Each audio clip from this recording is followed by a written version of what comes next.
but we don't see what they're like, when the cameras stop. Right. And David is extremely gifted, extremely intelligent. He was an absolute pleasure to talk to. And one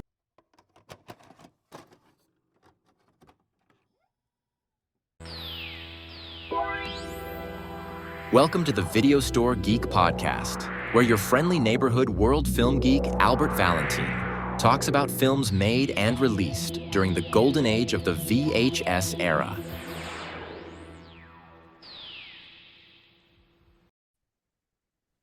All right.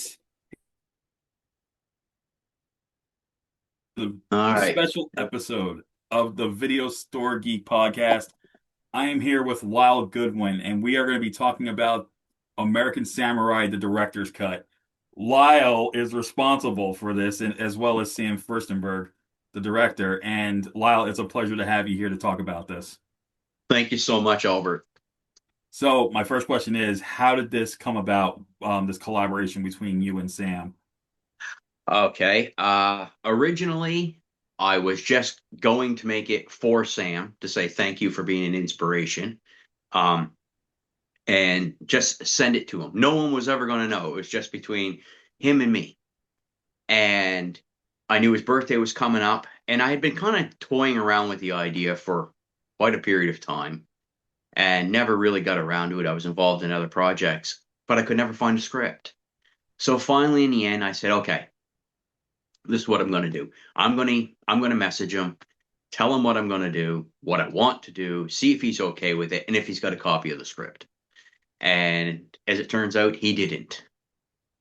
And this was the only movie in Sam's entire career that was taken and, well, for lack of a better word, destroyed by the studio. And so I wanted to make something special for him. And he didn't have the script. It might have been in his other home in Israel. But he said, I've got a very good memory. I'll work with you to recreate it. And that's what we did. And here we are a couple of years later. It's been out on YouTube. The numbers are really good. The people have been fantastic. And here we are now. That is quite surprising because for a film of this element, and of course, this was when Canon Films was starting to, they were pretty much on their last legs at this point Yeah. in their Yeah. career. Menahem Golan had left to form 21st Century and doing Captain America and the Forbidden Dance among films. But, Yoram Globus, I'm guessing he's the one who was responsible for this. And it was sort of that last, but, do you know exactly what happened you know, when the film came out and the early reactions were it was kind of forgettable in a way because it's just like a one and done, considering you're gonna watch it once and it just looks like any other martial arts flick of its time, you Yeah. know? And uh, Sam had finished his cut, sent it back to LA, and was still over in Israel and went and did a TV show. So when he was done shooting uh, this season of the show, he went back and they said, "Come see it," and that became what we knew of American Samurai. They restructured it. It was not the same at all. It wasn't even close to being what Sam had originally envisioned. Um, as far as I know, Canon actually announced that they were going to do a sequel to it, but that's what I've heard. I don't know if there's any truth. I've never found any press release for it, but obviously it never materialized. But when they butchered it, restructured it, that was it. It was done. And I mean, it was still enjoyable. I watched it. I've watched it a million times, but Yeah. you knew it wasn't a Sam Firstenberg movie. It didn't have that same feel. So when Sam structures these movies with the flashbacks and stuff like that, he always staggers them throughout the picture. And this one, everything was right at the beginning, and there was really no mystery. It was just a linear type of story. And I agree with Sam that it just didn't feel right. So, and then the continuity issues into it, I knew it, this wasn't Sam. his Yeah. body, his style of work. So yeah, they Yeah, ruined and it. you could still see some of that continuity stuff in there. Like when one warrior dies, you still see him later in the film in the training sequence, and then we both know who that is. And Yeah. but I mean, for me, it's just like that's nothing more than like the actual story itself. I actually saw the director's cut, and I liked it better than the original. You know, the original I've seen a few times on when it used to air on the movie channel, or used to rent it from the video store, but the way this came out, I felt it was more compelling to watch than the one we saw back in 1993 or 92, wherever it was, because it brought more. The storyline was more coherent compared to what we saw. You know, it wasn't just a by the numbers thing. You get to learn more about the characters. You know, in that way. Well, thank you so much. I'm happy you enjoyed it. The majority of people have. Some people still prefer, and I don't know if it's a nostalgia type of feeling, kind of prefer how it originally came out, and that's fine. We're just happy people enjoy the movie. Yeah, Um, when we were cutting the picture, recutting it, putting it back together, we'd be talking back and forth, and he would say, let's move this here, and I say, okay, well, where do you want this flashback? And he'd say, at 10 minutes in or 15 minutes in, put this one, and then this and this and this. And I thought, okay, that's all we were going to do. Little did I know, as we went on, we really got into it, and we were replacing stock footage scene, or I don't want to say stock footage. They looked like old stock footage, right. but apparently they weren't. It was actually something they had shot. And there's, when David and Valerie come out of the police station and they're talking there for a minute, there's a guy watching on the street. And this was somebody that they had and they put there. And Sam said, "Can we put a zoom in on this?" And just kind of to really show that they're being watched. Whatever you want to do, I am gonna try. And we did that. And then we started going back through and adding different zooms, and what about a freeze frame, and so we really started getting into it, and not only restoring his cut but trying to breathe more life into it. So we started replacing the stock or the footage that he had. He felt, certain shots like outside the nightclub, just they didn't have anything really. It was a static shot. So then we come up with a drone aerial shot and it circles around and kind of zooms in some, and different things of a completely different place. We're flying over, Istanbul, Israel, all these places, over these mosques and different stuff. And it really, I felt personally, since I was involved in this, that we're doing a good thing here. We're bringing this movie back to life. We're giving it's still the same movie, but now we've restructured it. We've kind of brought some footage up to date a little bit that really could have added a little bit more to the film. And I don't know. I feel that this cut, I agree with you, is superior. And I know I sound biased, but I do. I do. When I had finished cutting the picture, that was it. I was done. I'd spent a year working on it, and I didn't watch it. In fact, I had never watched it from beginning to end, only the scenes I was working on. So when we released it on YouTube and that, I was still working on it the night before. And we had already said it's coming out on March 23rd in time for Sam's 75th birthday. Oh And wow. I'm scrambling. I'm like two scenes behind here. Like, oh man, I'm never gonna do this. And it was a late night. I pulled it off, but it was a late night. But yeah, it's far more superior, I believe. I really do. Yeah, I think the only thing I can think of is probably the reason why the original cut was done the way it was. There's always that thing called they want to market to, they want to market it to a certain dynamic, demographic, and all about maybe they felt it wasn't good enough pacing, and because of that they have to trim down stuff. But you know, it's kind of like it kind of defeats the purpose of of these types of films. Well, Like for yeah, instance, and yeah, like for instance, if you look at Slumber Party Massacre, the original, 1982 film, the writer and directors they wanted to originally make it a satire of the slasher film. It was meant to be a satire, but Roger Corman looked at it, he's like, no, you got to make it a by the numbers. It's got to be a typical slasher film. It's got to have all the prerequisites. It's got to have all that. Thankfully, when we got the reboot in 2021, they did what the original was supposed to do. They made it a satire. They gender reversed the tropes. They had so much fun with it, and they even added a twist at the end, like that was unexpected. So I felt like the reboot did more of a what was intended, whereas the director's cut did what was intended for American Samurai than the original cut. And I think that's what makes these work a little better now and again. yeah, absolutely. I agree with you. I really do. Um, when I finally sat down to watch it, it had probably been 6 or 7 months, at least anyway, after we released it. And I sat there and I put it on the TV. Said, okay, let's see what the world sees. Let's see it from different eyes now. It's been so long. I'm out of it. And I sat there and I watched and I thought, man, this is pretty good. Like you can actually really feel what it was supposed to have been. And I was impressed.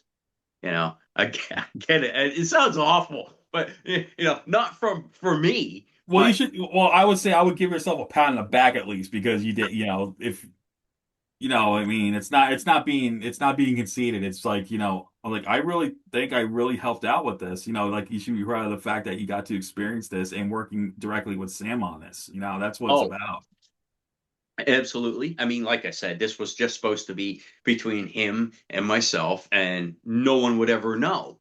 And when we got this far with it and it was released, and I'm sitting here and I'm watching it and I'm thinking, this is pretty good.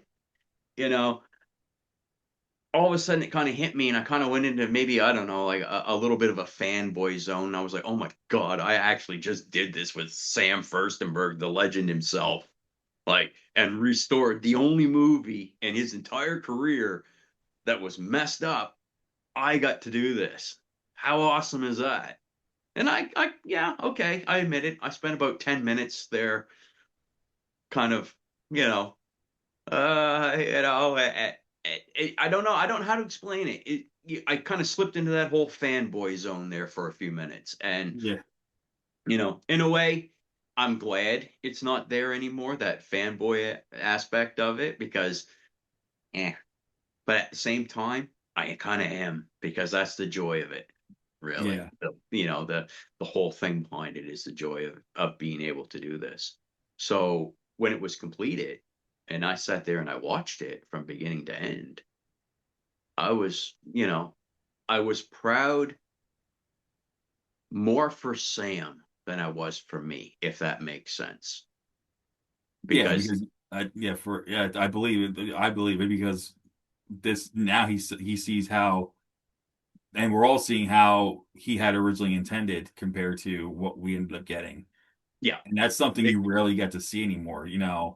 no, Look, you some don't. of these filmmakers, they come in and they have a certain vision for their films, only for producers to mess it up. And Yeah, one perfect example I could think of was one of my favorite Hong Kong directors, Andrew Lau, came in. This is the guy who did Infernal Affairs, the film that inspired Martin Scorsese's The Departed.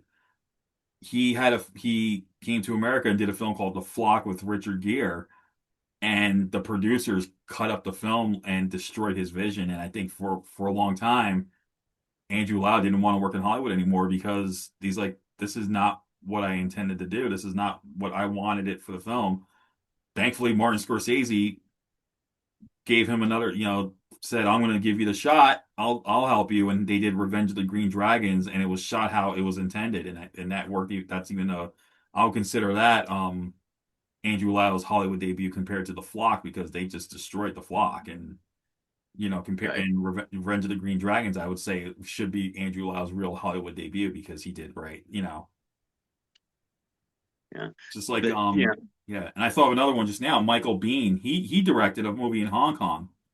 called Shadow Guard, and or the Blood. I think his version was called the Blood Bond, but then the producer cut up the film and retitled it Shadow Guard, and Michael Biehn was in it too, but he kind of denounced the film for a while. And he, a couple years later, he said he did a horror film called The Victim that he directed, and he said the Victim I consider my real directorial debut because this is what I originally intended. Thankfully, though, unlike most cases, he cleared up the stuff with the producer just recently. He actually did an interview with him, and they had talked to each other, and they finally cleared the air about what happened with Shadow Guard, aka the Blood Bond, and they made amends. I mean, thankfully that happened. So I don't know what's going to happen at this point if they're going to re-release a director's cut. If they do, I'm all for it. But I totally get why, why Like some things when they come out, okay, there you go. But this is kind of, all part of canon in a way. It was produced by Global Pictures, presented by Canon, and in North America, at least so far that I'm aware of anyway, distributed by Warner Brothers. And so they got there, they hacked the movie all to pieces, put it out, and when I got involved, I found a second copy of it. I found an uncut copy of it. Still the same structure that was released, but with all the graphic images in it. right. So I worked more with that version because it was going to be so much simpler Yeah. than trying to, splice 2 seconds here and there. I did try it for a bit and thought, okay, no, it's not going to work. Even if I could line it up, believe it or not, the audio isn't matching up. There's frames here and there that are gone. And so I said, okay, I'm just going to stick with the uncut version. I'll work with this and I'll put it together. And in the end, as it turns out, there's still missing footage. There's a couple of fights we cannot find. Oh wow. Oh, So it had to be fights of all things. there's when you look, I don't know, I call it the bullpen where all these guys are sitting and so forth. And you look, there's fighters in there that never fight. Yeah, I And noticed it. and I noticed it. And just, like I and said, and then later on you see one who had already who got killed, and he reappears out of nowhere and like in the background. Like, yeah, it's blurry, but you still know it's that guy. exactly, it's him. So when we restructured it, I said to Sam, this guy here, was killed off 5 or 10, 15 minutes ago. Now all of a sudden he's here again. Where's this going to go? Because I said, this is the one thing I noticed on a lot of comments because this movie's been floating around YouTube for years. Yeah. This is one of them comments. This guy was killed off. And now he's back here again. So where's it going to go? But we've got and I think that's kind of really what pushed it even further than just rearranging the flashbacks was that scene. And then, so he looked at it and said, here. I said, okay. So I went click, click, and drug it over and dropped it. And I watched it and I said, you're right. You're absolutely right. But I will tell you, in all honesty, working on this entire movie, the hardest scene for me to cut was the confrontation scene in the basement between David and Mark. Because Wow. once you get there, because it's intercut with another fight with Yeah. Conan and the big fellow with the ponytail. Yeah. Oh And yeah. so, right? So when you take out, I think they cut in between 2 or 3 times. So you take those 2 or 3 pieces and set them off, put them on the rack, so to speak, then take and put it together. Now you've got a big coherent mess because I'm not working with the actual negative. I'm working with the released version of the movie. I have to work with the material that I have, right? Mhm. So now I put it together and there's nowhere to cut to. There's nothing to throw to because you'll see Mark walk and then all of a sudden he's standing and walking around behind David. It's like, what am I going to do? Like, and Yeah. I spent a month on that scene alone until finally I got it figured out. And I would steal a medium shot of Mark or a close up or a medium shot of David, and then I would flip it around a little bit, put it over here, and then I had it visually. I thought, right on, this is cool. And then I removed the music. And when you're looking at a finished product, a finished film, or even if you're listening to music, all the stems are put together. They're all married now onto one track. So how do you separate it? I found a program, a free trial, and I separated it. I was able to extract the dialogue for the most part, keeping it clean and removing all the background noise. So the new cut of that scene of them in the basement where David's all tied up like this, excuse me, I cut it all together, put all the audio in, but now we need something else. There's no ambient noise. So I found some royalty tracks of a leaky basement. I dropped that in. Footsteps. I replaced all of Mark's footsteps walking around, drawing the sword, cutting the rope. The whole thing. I rebuilt that scene from the ground up. Wow. And it took me, that was the hardest part. It took me a month. It's nothing to move video around and play with it until you can get something that's coherent, that the mind and the eyes can get there and make a story out of it or a scene out of it, which whatever that you're trying to do. But it's the audio, man, and it's Definitely. rough because you'll forgive certain things here, right? But this won't forgive your ears. They'll pick right up on it, and it'll take you right out of the moment. So I literally had to restructure that scene from the ground up.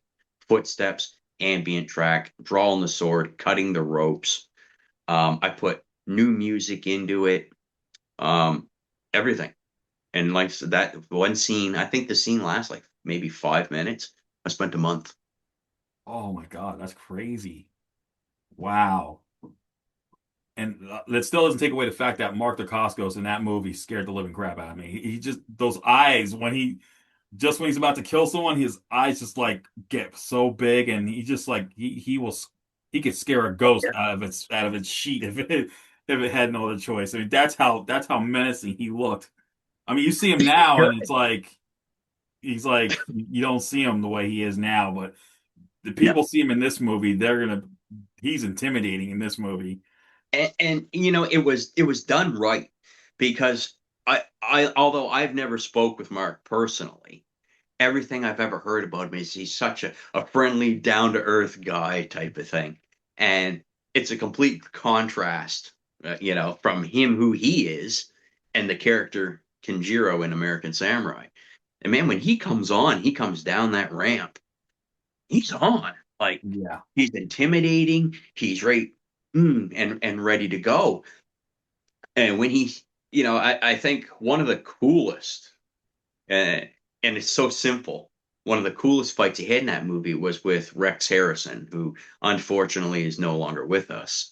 And he played, uh, Oh, oh, you mean oh no? yeah, His yeah, character's Rex Rex Ryan, Ryan, Rex yeah, Ryan, but Rex his Ryan, character's yeah, name was played Harrison. Yeah. Harrison. Geez, I just messed that up royally. Um, Oh, like Dr. Doolittle was in this movie. That would have been funny. Yeah, I think and yeah, his character's name was Harrison. Yeah, Rex yes, right, Ryan. That yeah. was his name. Yeah. Sorry about that, everybody. No. I But goofed, yeah, but and that was a good. I mean, the fights in them for good, and I like the fact that they had one. Dion Lamb played two characters in this movie, like as two of the yeah, fighters.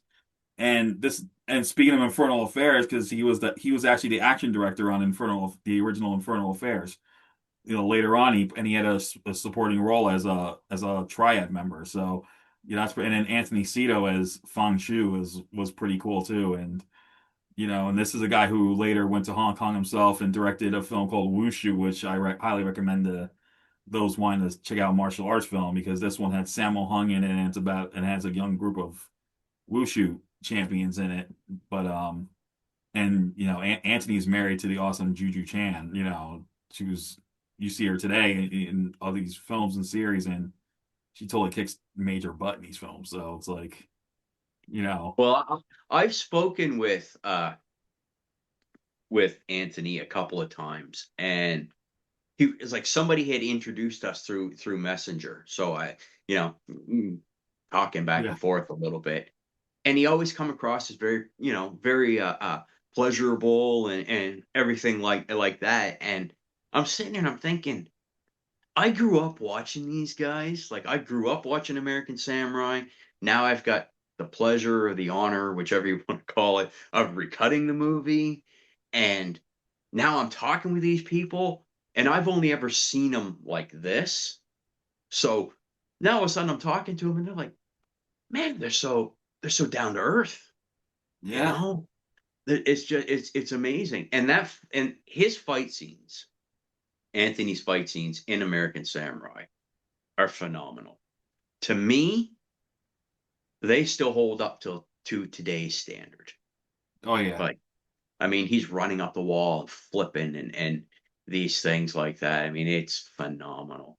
But, with the Harrison character and the Kenjiro character, he's taunting Kenjiro, Mark Dacascos there for, I don't know, 30 seconds, 40 seconds, something like that. And just, he's done. yep, you know, it doesn't get any more menacing than that. He didn't have to beat him around the room for 5 minutes, one cut, and it's over. And he just drops. And he just stands there and the crowd roars and he just turns around, walks off. So yeah, you are right when you talked about Mark in that movie. He is menacing, man. And, yeah, it and, was. He was, and and I gotta say, David Bradley. I mean, I can't get enough of him. Ever since American Ninja 3, and he had this amazing career. And I actually saw an interview with Sam not too long ago with Viking Samurai, and they were talking about David yeah, Bradley and like, where is David Bradley now? And he has this theory that, oh, I think he went back to Texas, and he did. I think he's focusing on music, I think now, and stuff like that. And I know this for a fact because we were kind of talking before this, but you actually spoke with the man himself, and that's just amazing here. And I remember, I think years ago when I had Facebook, I had gotten a few messages from him, or like posts that talked about David Bradley, and he put his support in. So yeah, I remember that as well. But from my understanding, you had a really good conversation with him a couple of years back, and I have. I've talked with David, excuse me, off and on for a few years. I will tell you this much: he is retired, um, enjoying life. He does play music, paints. He's extremely intelligent, and I mean, when we see these guys and they jump up in the air and they kick people in the head and they're making these action movies and stuff, we see them one way, but we don't see what they're like. When the cameras stop. right, And David is extremely gifted, extremely intelligent. He was an absolute pleasure to talk to. And one night I spent about an hour and a half talking to him. And, you know, that was a couple years ago. We have talked a few times since then. But that night, I actually had to end the conversation because it was getting kind of late for me. And, to this day, I regret ending it because that was a very good conversation. That was a good night. I got a lot of tips on healing after injuries for fight scenes and different things like that. And yeah, just to be able to speak with him because he walked out, closed the door behind him, and disappeared. And his legacy lives on in film for that what he had done there, and now he lives his life doing what he does, and he's very happy, and I'm very happy for him. And like I said, I respect his privacy, so I won't go into great detail about it. Um, yeah. but he is aware of American Samurai, the new cut, and yeah, that's that's as far as I dare go. And yeah, you've also talked with Valerie Trapp. That I remember you Yes. were telling me that. And did she know about the new cut as well? And Yep. Valerie does know about the new cut. I've spoken with her quite a few times. Um, and she's so nice too. All these guys and these people are so nice. And I'm sitting there and I'm thinking, you're talking to me like, wow, you know. And I grew up watching you and you're telling me these stories about what it was like to work in different movies or American Samurai. And but yeah, Valerie is a very, very nice woman. Very pleasurable to speak with. I can't wait to talk to her again, actually, whenever that time may come. I look forward to it. So, Valerie, if you see this, send me a message. I haven't talked to you in a while. I'd love to speak to you again. Yeah, now all we gotta do is cross Mark Dacascos off the list, and maybe a few others, maybe Dion Lamb and Ron Freakin, that's his name, the guy with the pony. I call him the blonde John Travolta because he looks like he's got John Travolta's face, but he's like the Yeah, menacing I kind of Ron see Freakin. that. Yeah, Ron Freakin, that's his name. He was friends with Richard Norton because they did a bunch of stuff together, and sadly, Richard passed away last year. And Yes, yeah, that he's was one of the that was a all-time greats. Yeah, Richard was one of the all-time greats, yeah. hands down. I mean, was one. What was he? Was he Chuck Norris's best man at Chuck's wedding to his wife? I think Yeah, I think they had so. no they him and Chuck go so far back, huh? And yeah, when I read that he passed, it was quite shocking because I I had just gotten back from a trip, and we just buried my father last year. And we brought his ashes over to Puerto Rico, and we had just gotten back. The day we got back at the airport, I look at the news, and I saw Richard Norton passed away, and I was just like, what? And I told my mom because she was a fan of his, but thankfully I got to see his last performance in Black Creek with Cynthia Rothrock. And haven't seen that yet. yeah, it's definitely worth it. Like when he ends his career on a bang, he ended his career with a good one. So that's what I think, in my opinion. Well, they're talking sequel, Yeah, possibly a yeah, sequel. So I definitely got to see it before the sequel comes. yeah, Just I definitely. was yeah, I've been so busy working on Samurai and other projects and different things like that that I kind of out of the loop on some of this stuff now, right? But it's a guilty pleasure for me. I will admit it. I'm going to admit it all across the internet. I love the movie Jim Cotta. Oh, that makes two of us. That's it. Let's talk about Jim. Yep, Jim Cotta. Yep. That's gonna definitely be a future episode on this podcast because I got a few movies I'm planning to talk about later this year, and that Jim Cotta is definitely on my list of one of the I movies. tell you what, if you go to do it and you want, bring me on. I'd love to Yeah, let's talk do it. about the Yeah, we movie. gotta do it. We Let's gotta do do it. an episode on Jim Cotta. I Definitely. I I ordered the DVD off Amazon, so I got the DVD and I got the poster, and it's like 24 by That's 36. It's a awesome. monster poster, right? And Yeah. yeah, it's a guilty pleasure, like just watching And the trailer. it's Yeah, funny you mentioned that movie because a movie I covered earlier on this podcast for season one, I talked about Watch Out We're Mad, Terrence Hill and Bud Spencer. It has a precursor to Jim Cotta. You see Terrence Hill doing the pommel horse and kicking guys like before a whole oh, decade really? before Kurt Thomas does the same thing Oh, practically. that's It's just awesome.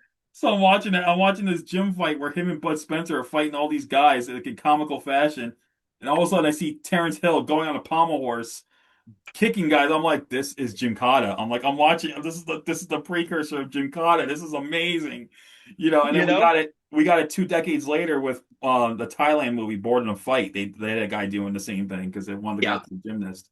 So it's just like everyone know like old generation art. It's like Jim Cotta was the pommel horse. Like, no, you need to see Watch Out We're Mad. When he does that, and by the way, it's on our favorite streaming service, Tubi.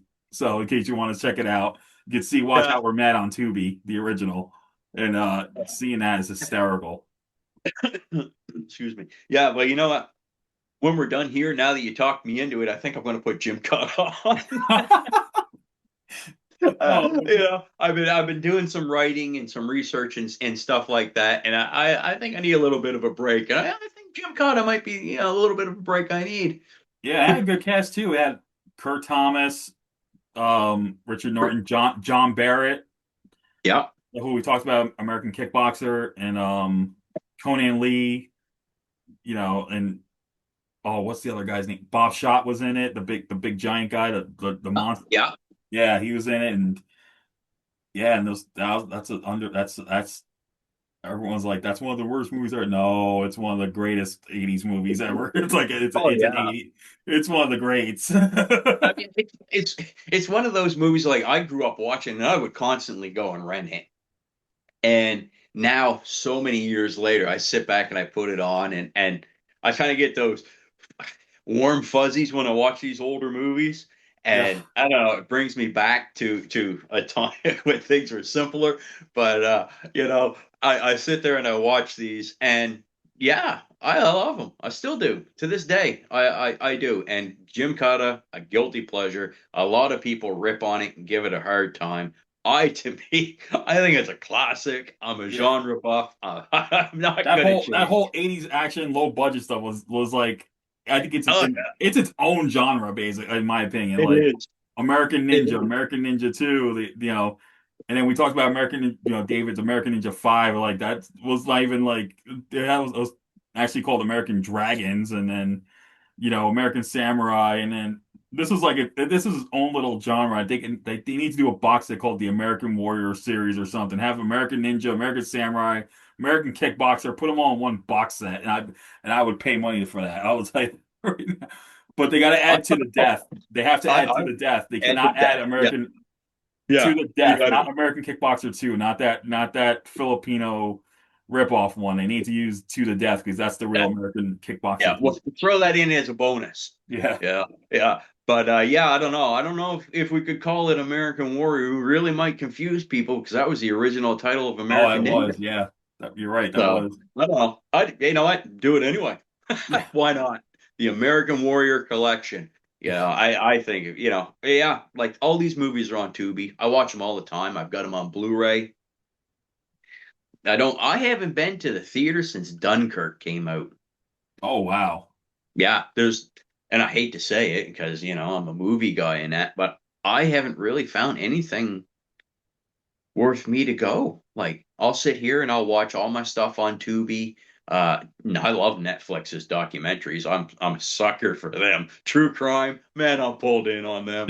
I'll sit there and I'll watch those, but yeah, it's Yeah. even. Tubi's my thing. I'll go to the theaters once in a while, but where I live, they'll have like those, as of late, the public domain horror films.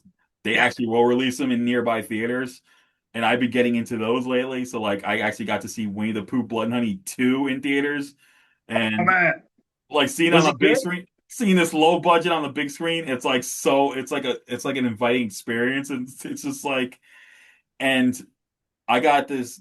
Speaking of documentaries, there's a great one on Tubi, and I'm gonna plug this, and she might kill me for this, but no, I'm kidding. There's a great film about 35 millimeter film called Out of Print, and it's on Tubi, and it's directed by a good friend of mine, Julia Marquesi. I highly recommend it. It's so invigorating, and it interviewed all these other filmmakers. It's all about like the rise and like how 35 millimeter film is kind of like not as prevalent as it is now because everything's shot on digital, but and it also focuses on the New Beverly Theater in LA where Quentin Tarantino, like, he co-owns it, but they show a lot of stuff on 35 millimeter prints rather than digital. So it's kind of like brings back those old fuzzy memories of people going to the theaters back then, just enjoying it, stuff like that. Yeah. Oh, hey, I'm gonna have to look it up. Out of print. Yeah, out of print. Out of print. All right, I'm going to Yeah, look it up. I'll see if I can find it here in Canada, yeah, and because not everything is available. Um, Netflix and Netflix Canada, we don't have certain things that you guys do. yeah, Same thing with Tubi. It's a rights thing, huh? yeah, So yeah, I don't know. I might find it on here. I'll give it a shot though. yeah. And then we talked about how there's reboots now coming of these older films, and or are they just as good as the originals, or is they as like we grew up. I've noticed I like the trends that they're doing lately with Shout Studios when they did Slumber Party Massacre, like we mentioned earlier, and then Death Stalker came out a few months ago. They did a reboot, and it's actually gotten some pretty good praise because they take away the they took away the sex and nudity of the original, but they added more of the sword action and the violence in it. So they upped the ante on that and using all practical effects rather than like mostly CGI, which Right I think on. works a lot better. And then It does. yeah, and then there's a reboot of a 80s. I don't know if you remember a movie. You remember a movie called Street Trash that came out in the 80s? And it was about these homeless people who drink this liquor that makes them melt. And it was kind of like so Yeah, I do. they South Africa, a South African filmmaker did a reboot for Shout Studios, and he did this film on 35 millimeter. He did not use digital. They asked him, do you want to pay homage to the original and actually do 35 millimeter print? And he said absolutely. And he also used all practical effects, no CGI. All right on. It's a fun movie, and if it's on, I know it's on Tubi here. If it's in Tubi in Canada, it's definitely worth watching. Street trash. All right, that's another one. I should be writing this stuff down. Email me later. I Email me will. your I list definitely later. will. And I'm going to start checking this stuff out, and I'll tell you what I think as I watch them. Speaking of, and let's get back to Sam Firstenberg. Okay. What are your favorite films? What are your favorite films of his that you think are some of his best works? Avenging Force. Yeah, definitely. Avenging Force is my personal Sam Firstenberg favorite movie. In fact, it's actually my favorite Michael Dudikoff movie as well. I find it, it's grounded in a realism, the racism and this political aspect. It was a different movie than American Ninja. American Ninja was great fun, and I still watch all those to this day. But it was great fun. But this took a very dark, sinister tone. And to me personally, I happen to think that Avenging Force is Sam and Michael's best picture, without a doubt. That's American awesome. American Ninja second. Yeah, I have to. Yeah, I mine is American Ninja 2, Yeah. then Avenging Force, then American Ninja, the first one. That's what I would say. Okay. But- and now put fourth the American Samurai Director's Cut. That's fourth on my list. I will Thank say that. you. There we go.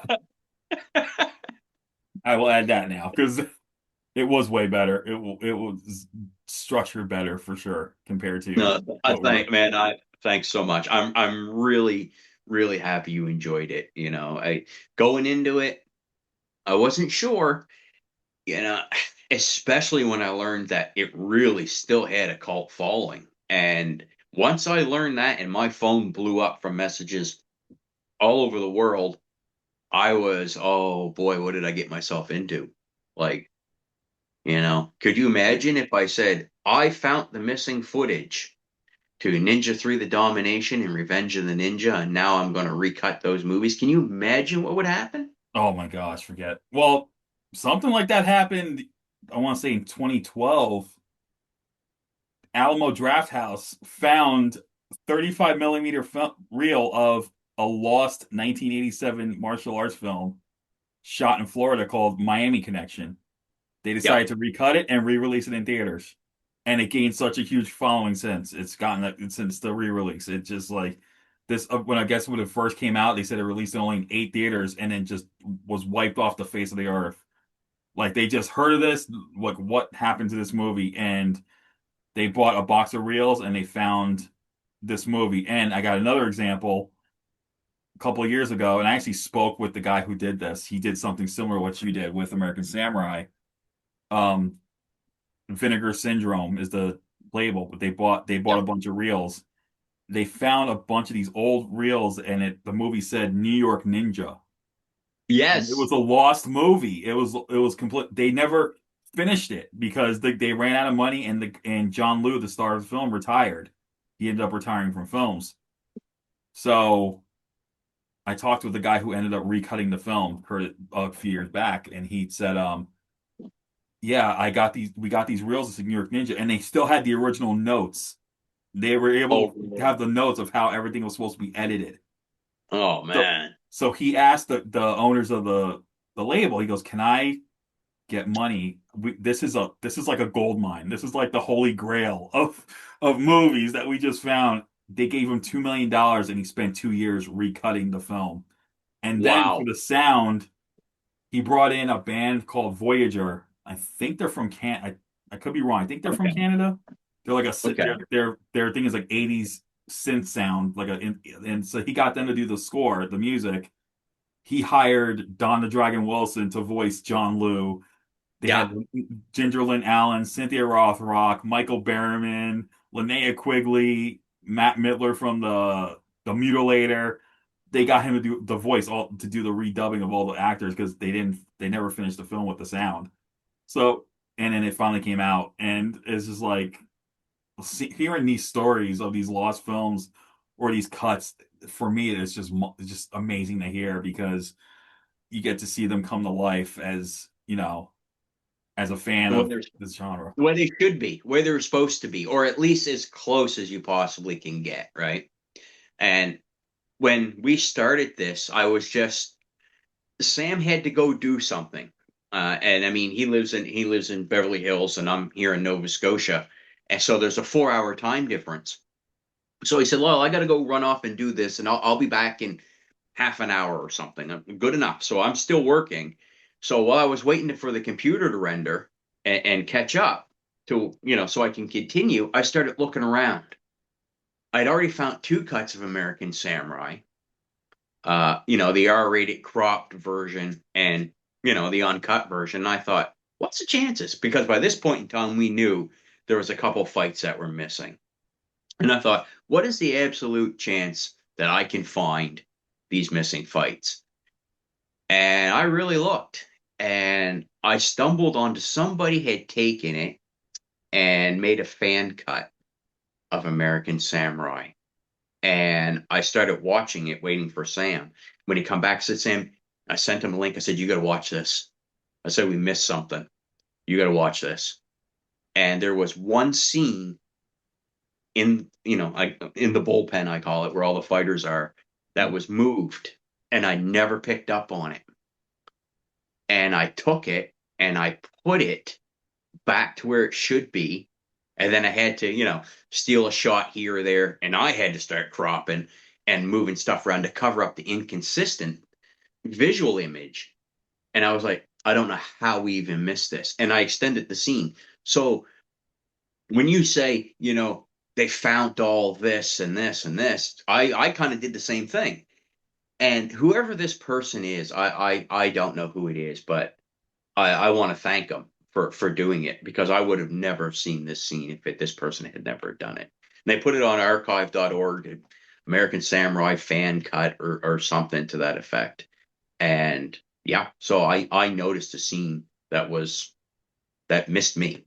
Wow. And even as not like I've watched this movie a million times growing up. And one day I was doing some writing and I had the TV on in the background and I thought, well, let's go on YouTube. And I got playing around on YouTube for a minute, taking a little break from writing, and I stumbled onto American Samurai and I thought, hey, cool, I haven't seen this in a long time. So I hit play. And come to find out, I found the uncut version with all the graphic, the dismemberments and the hands flying and the head being lobbed off and all this stuff. And I was shocked. Like this was never what I know, So I managed to get my hands on it and use that to cut American Samurai with instead of trying to incorporate it into the R-rated cut. I played around with it for a little while, and I said, nah, it's wasting too much time. I'm better off to stay with this version. Yeah. And so I used that and different pieces from the nightmare sequence he has. Okay, at the beginning of the film, which happens after he gets shot, but I don't know, 5, 6 minutes in, now it actually starts the movie off. In the uncut version, it wasn't colorized or distorted in any way. It just played out like a normal scene. In the North American version I grew up with, it was distorted and colorized and solar imagery and all that stuff. So I said to Sam, what do you want to do? Do you want to stay with this? or do you want to go and go with the uncut version? And we got there and we went with Sam's. And he said, now it goes here. And I put it there and away we went. And yeah, so I don't know. There's so much out there that's missing, and Canon had a lot of stuff. Canon had warehouses all over town with stuff in it. And when they went under, everything got closed up, sold off, or thrown out. Oh, So who knows where the missing footage for American Samurai, Revenge of the Ninja, Ninja 3 The Domination, even stuff that was cut out of American Ninja. There's a lot of stuff cut out of that too. oh wow. Yeah, and Who knows? we also mentioned there was before Canon folded, apparently there was possible talks of a sequel to American Samurai. Yes. And God, only one can only wonder what that would have been like had that came to fruition.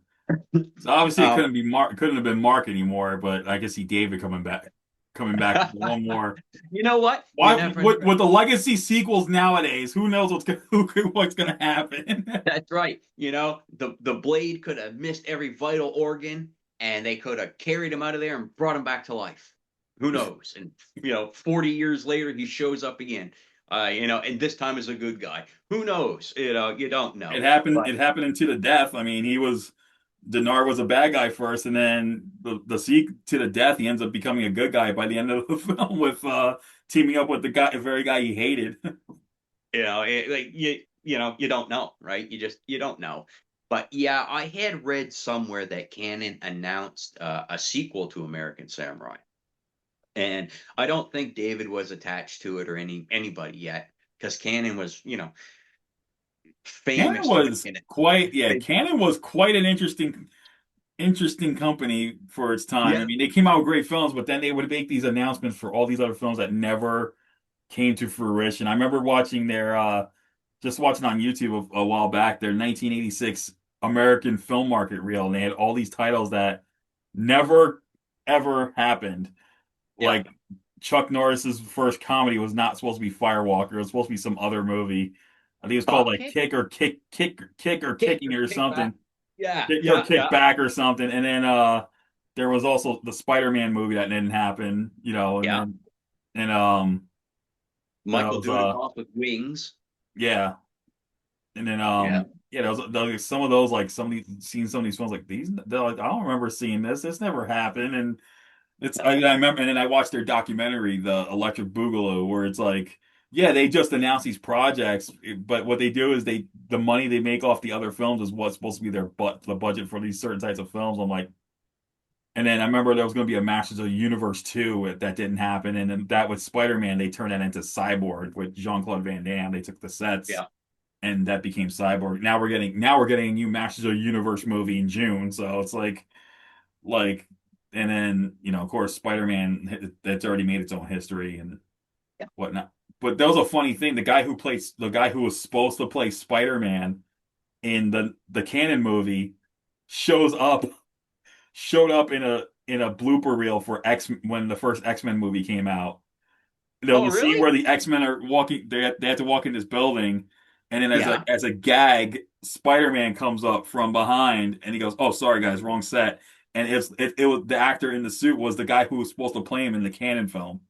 I found that Oh, out. I've seen that, but I didn't know that that's who That that was him. was. Yeah, it was that guy. It was what was his name? Scott Leva, and I think he Okay. helped. I heard he developed the airbags that they use now for like the high fall stunts, like the big giant airbags. I heard he helped develop those airbags because he was like a stunt coordinator and he talked about like the safety of stunts, and I heard he helped develop those big giant airbags that they use now for well, of course everything's green screen now, but they can just do it that way. But Yeah. the old school way where you jump on a big giant. I heard he helped develop that, and then he actually was the stunt coordinator on the Toxic Avenger sequels for Troma later on. And that was where Oh, we first really? yeah, and that's where we first saw Michael Jai White. That was his first movie actually before he, becoming the guy he is now. Really? I didn't know that. Yeah, he had a fight scene. He doesn't get killed. He ends up chickening out in this fight. He uses like these nunchucks and he's fighting him, and then he keeps getting thrown down by him, and all of a sudden he's about to he's doing the little karate pose. All of a sudden his watch beeps and he tells him it's time for his piano lesson. And he runs away. That's cool. I like it. Right on. So yeah, but I heard about that. Like, yeah, he played Spider-Man in X-Men. Like, what are you talking about? He's like, no, he showed up in uh a gag take where he showed up with the X-Men. He's like, I'm sorry, and it turned out he was supposed to play Spider-Man in the canon films. Oh, In that's the Q cool. movie. Like that would have been. And I remember they promoted it when they had him on the set on the one of the Spider-Man like comic covers. They actually had him on there as one of their comic book covers, like him with the as Peter Parker. And I'm like, oh, imagine if that movie got made back then.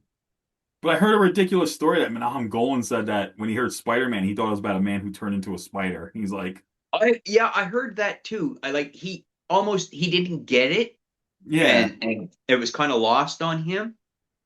And if that's the case, maybe this was a good idea that they lost Spider-Man. yeah, Because who knows what it could have been? It could have turned out to be great, yeah. but In that same reel, I remember the same reel. They mentioned Captain America, like they're yep, but they ended up doing Captain America. Menachem Golan got Captain America when he left canon, and he ended up doing that. yep, him and Albert Pune or Yeah, and then I, Albert Pune did a director's cut, his own director's cut yep, of Captain America. He added more of the like two dramatic scenes in it that elevated it. Like American Samurai, I thought the director's cut was superior with when it came to the 1990 Captain America. The way his cut was much better. like I said, I've got a lot of messages from people around the world on American Samurai, and I'm still like just you saying that right now, and a few minutes ago when you had said it before, um, I'm so grateful for it. Like it's really it was an amazing experience for me to be able to do this, and the fact that people like it, and the majority of people believe it is a much more superior cut to what was originally released. Some people still prefer that the original release, for nostalgia reasons, they have a memory tied to it or something, and then that's fine. I mean, we're happy that people just like the film, you know, Yeah. and to see the new cut and the numbers. When we first released it, I think in 2 weeks we had 60,000 people. Oh wow, that's Yeah, that's amazing. it's wild, Yeah. And I mean, this is something, like I said, Sam and I, when we had first started it, we didn't think it had a strong cult following. I mean, it wasn't American Ninja. This was toward the end of Canon when Canon really didn't have, I'm going to say, for lack of a better word, maybe, or a better term, the resources that they used to have. Hmm. And I had learned that they originally wanted the arena in American Samurai to be kind of like what Bloodsports was. And Sam told them no, or somebody had said no, no, we can't, we need to do something different. Um, and so they ended up with the pit that they have and all that. So there was some changes, but originally, apparently, the original American Samurai movie, when they went into pre-production and they were over in Israel and location scouting and things like that, apparently the original script was big like American Ninja. It was all over town, chases and all kinds of stuff. And then they're in pre-production, they're doing it, and all of a sudden Sam gets a new copy and says, "This is the movie we're doing." Oh And wow. it was pretty much confined to more or less to one area. Was It's that the cheaper to same? shoot Was that the moving. same writer too? Was that John Corcoran? Yeah, Okay. yep. Far as I know, yes. I Okay. mean, in the end, all cuts, even the one we did, John is still credited as the Yeah. writer, as the only writer. I've never Okay. found anybody different. No ghost writers, nobody, nothing. So in the end, John has remained in my eyes, the only and official writer of American Samurai. So whether or Okay. not they said to him, "Look, tone it down. Some is too expensive," I don't know. Maybe, It's but possible. I mean, Keith Strandberg did that for No No Surrender. His original screenplay was like apparently 300 pages. It was when he yeah, called it Ring of Truth, and then he just trimmed it down. And he kept cutting stuff out as they were actually filming, and then he just took more stuff out and ended up becoming this nice little. Well, there's also two versions of that, and the Blu-ray Yeah. actually has both versions. There's the 85-minute US cut, and then the 95-minute, original cut. And Which one do you like better? for No Retreat, No Surrender, Yeah.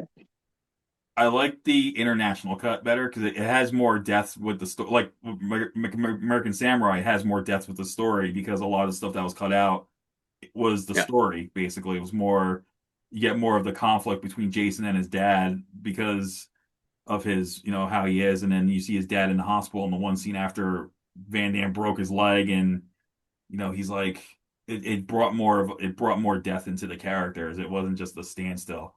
But what I found Yeah. interesting is that the U.S. cut has the Space Needle scene with Jason and his girlfriend, and they didn't have that. That's not in the original cut. They didn't. They took that part out. But no, I do like the original, the 95-minute cut better because I feel like it brought more depth to the character, some of the characters involved, I and it mean, made more sense. I'm really familiar with the original No Retreat, No Surrender. Uh, yeah, like every time they get to that scene where they sit there and they crack open type of thing, a Yeah, friend of mine and we'd sit there and at the same time. And so, yeah, I'm really familiar with it. The international cut, I've never finished for one reason or another. I'm not to say, that it's not good. I enjoyed what I watched, but for some reason, I've never finished it. yeah. And I noticed the U.S. our cuts of like those seasonal films, they're a little different. You could tell they're trimmed in certain areas, and then like No Retreat, No Surrender 2, I recently saw the uncut version of that, and there was more backstory with the Yeah, main character's girlfriend's dad, and there was a completely different opening where they had the firing squad, and but in the thunder and the lightning and right, all that. and there's more of dialogue between Cynthia Rothrock and Lauren Avedon after he beats up the Thai boxer. There's like and then No Retreat, No Surrender 3, there was a little more dialogue between Lauren Avedon and his dad on the phone, and then they added the President Bush references where he's coming out of Air Force One. They added that, and then King of the Kickboxers. Um, I think the only thing I can remember is when Billy Blanks kills the guy in the snuff film, where and you actually Yep. see him, like the guy freaking out, and he knows there's the body under the tarp, and he freaks out, and then Billy Blanks gives him that horror style kill with the hook to the neck. That was not in the U.S. version because I remember seeing the U.S. version. Goes, all you see is Billy Blanks beating up the guy, and then it cuts to him going like this, and you see the guy hung up, and like I was thinking, where did that come from all of a sudden? But then I saw the uncut version; they actually show it, like him killing the guy with the hook to his head and then hanging him. So Well, No Retreat, No Surrender 2, I prefer the other cut. The one with the thunder and the lightning and the yeah, fire and blood at the yeah, opening. You're right. The first time I saw it, again, I seem to stumble onto these things on YouTube when I'm taking a break from yeah, writing or editing or something, right? And I just put something on and I stumbled onto it and I said, "What? What? What? exactly. I I don't." said that too. I'm like this. I was like, I don't remember opening like this. I just remember the plane coming to Bangkok, Yeah, and then and as I'm watching it more, I'm seeing the more dialogue between Cynthia and Lauren, and I'm going, I don't remember this being in the movie, and then they even added all this more scenes with like the father, but even at the consulate, like you see the father saying he didn't do anything wrong. And I'm like, you're standing up for him. I didn't see this. It's like but I felt like it's better because it added more. It it did. it has it's more depth to the scene, Yeah. and like you Like always, back then, movies were being cut to like 90 or 95 minutes because you could play them in theaters more times a day yeah, and as it's like opposed, yeah, it's yeah, like as what opposed, like I remember when they started bringing the Hong Kong movies to the U.S. and they started cutting them down to like in the late 90s, and like, why did you cut them? He's like, I want this crap to work. I think it was the exact words from a certain somebody, and I'm like, no, it's not, because when you cut certain things down and change the music, it destroys the whole point of the film, it does. and that's It why I takes you out watched of, like Super Cop, like Jackie Chan Super Cop when it was yeah. released in the U.S. They butchered the living crap out of that movie because during my college days, I finally saw the uncut Hong Kong original. I'm like, this one's so much better. It's like it makes the story's making more sense in this version than the US cut. I was like, it's just ridiculous, you know. Well, aside from, trying to get them in theaters more, uh, by keeping a shorter runtime and you can play them more in a day, they started restructuring editing to, I guess best way to put it would be shock value. Let's start it right off, bang, and now we got your attention. Let's build a story some, and then bang, and we keep it going like that, as opposed to taking the time to build the characters. So when you start watching a movie and something doesn't feel kind of right about it, yeah, it's been cut. There's something missing. Yeah. And I remember many, many, many years ago, there was a couple of miniseries I had watched on TV. One of them was The Beast, about the giant squid, Yeah. Yeah. a Jaws knockoff type of thing. Yeah. And when that came out on video, I rented it, and went from being like a 3 hour miniseries to like an hour and a half. And I ended up finding the 3 hour cut, and it's amazing how much they cut out of it. And the same thing for another one called Brotherhood of the Rose with Peter Strauss and David Morse. Oh yeah, I've heard of that. And you remember that one? Yeah. I remember watching that when it come out on, when it originally aired, and it was long and it was good. And then when it come out on video, again, it was cut down to like an hour and a half. It's like, we're missing. But on VHS, it was cheaper to stay at 95 minutes than it was to go above that, because as soon as you went above that, it was going to cost you more. So then the movies became more expensive. Yeah. So all these things had their own reasons as to why. I'm not saying any one of them better than the other, but I understand, and it's Yeah, a shame. I got that with John Woo's Red Cliff because it was originally a two-part. It was actually a two-movie film. It was two movies. Mhm. And then when they released it in the US, they just took the best parts out of it and made it into a 2.5 hour movie. But it's actually two films because I first saw both films when it first hit Hong Kong, and then I saw the 2.5 hour cut. I'm like, okay, it's okay. Whoever did this did a pretty decent job because they Yeah. got the important plots there. They did got the importance of the characters there, but sometimes I feel like they could have released the two films at the same time. Like you could have done that. Yeah. Right. And And that's one thing, I had mentioned to Sam and we talked about, uh in the original, and I'm just going to call them the original cuts for both yeah, the R-rated and the unrated yeah, for American Samurai. Um, the editor come up, and Sam and I had talked about it, and I mean, I never wanted to take anything from anyone that worked on the movie mhm, behind the scenes in any aspect or in front of the camera in any aspect. right, That to me would have been a disservice to everybody involved in making the film. So the idea was to actually, you know, bring Sam's vision back. But for me personally, what would have been the cost to do that? Would we kill a complete character or whatnot? And thankfully, we didn't have to do any of that. And it really worked out all for the better. But as we're cutting it, I remember saying to him, these cuts, these people that worked on this, um, these other changes and things like that, they're very good editors. And they were, because they worked with what they had to make the movie that we knew. So they had to be gifted. It's not their fault. They were told to do what they had to do. yeah, And so when we redid this, we kept them in. In fact, I think we even added a guy, if I remember correctly. We added the original editor, Shlomo Hazan, I believe his name was.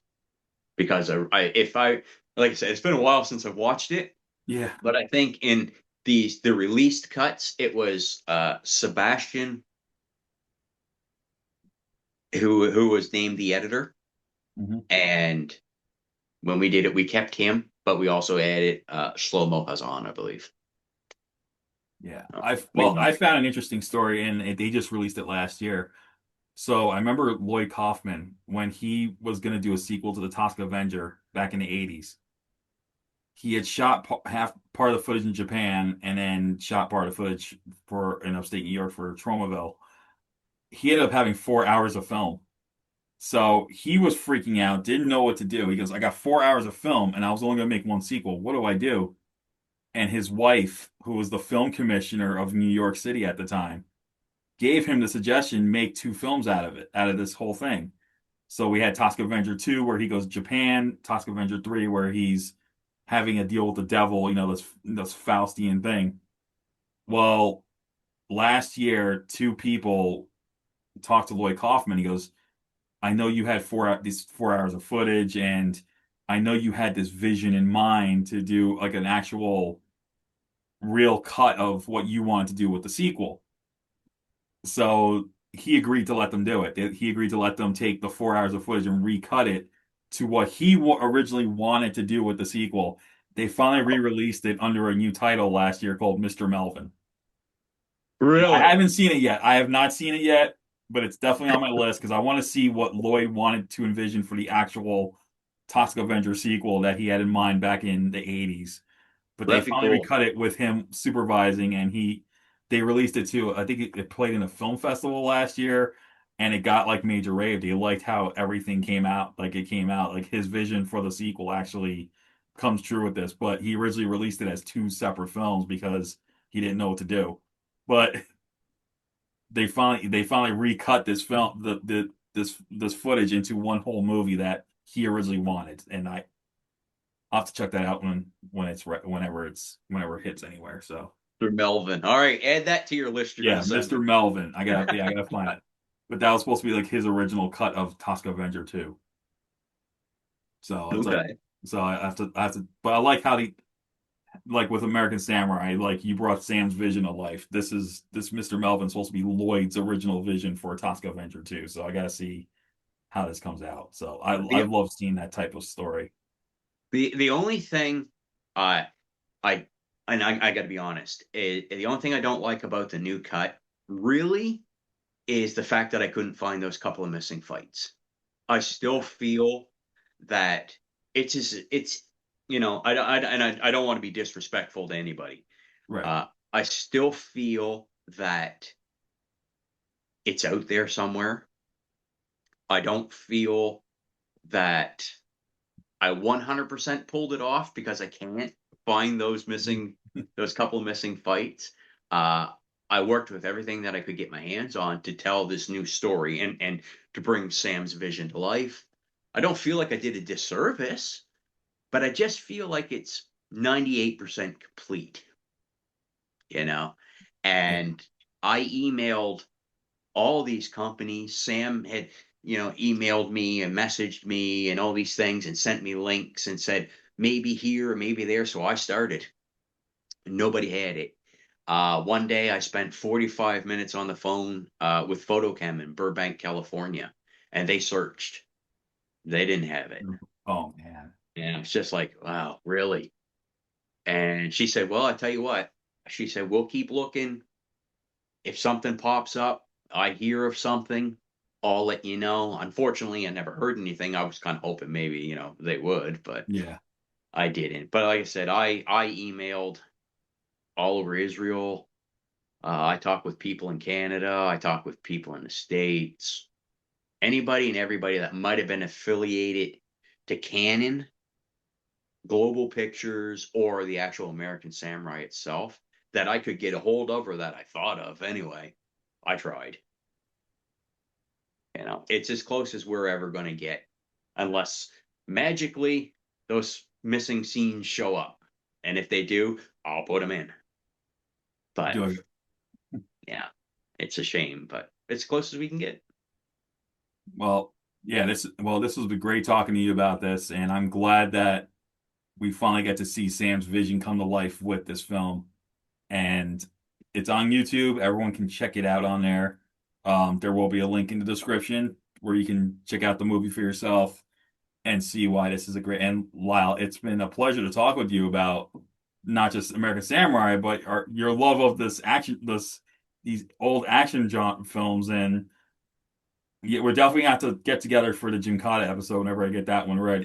Get ready for Right that on. one. Albert, thank you so much for having me, man. I had so much fun. It's been an absolute pleasure. I look forward to Jim Cata. Let me know. I will be there. Definitely. Well, everyone, check out the Video Store Geek podcast. We're on YouTube and also on Spotify. Also, check out my blog, World Film Geek, for the latest in indie and global cinema. And also check out the World Film Geek YouTube channel where I do interviews with indie actors and filmmakers. And again, Lyle, thank you so much. And I hope everyone has a great day. And as always, stay awesome. Thanks, Albert.